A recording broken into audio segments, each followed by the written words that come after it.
سلام خدمت هنرجوی عزیز پیرو ویدیوهای قبلی. من امروز میخواستم در رابطه با آرشه صحبت بکنم. خیلی از هنرجوهایی که الان پیش من میان اسم این اصطلاح موسیقیایی این آرشه رو نمیدونن. آرشه اسم ایرانیه، اسمیه که ما میگیم اصطلاحاً توی این کشور خودمون، ولی اسم موسیقیایی میشه بو. به این میگن بو، به این ته قسمت میگن تلون بو، ته آرشه. این وسط میشه میدل بو، وسط آرشه، و پونت بو، سر آرشه.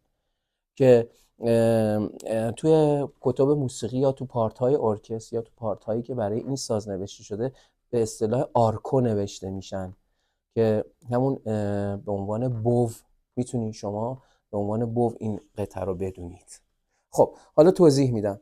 این آرشه تشکیل شده از یک موگیر که مو رو این پایین گرفته و یک پیچ تنظیم موه که این ارتعاش این مو رو درست میکنه، کم و زیادیشو.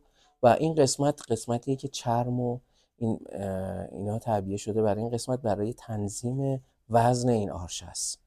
پس با هم باز دوره میکنیم. این به این میگن بو، این قسمت میشه میدل بو،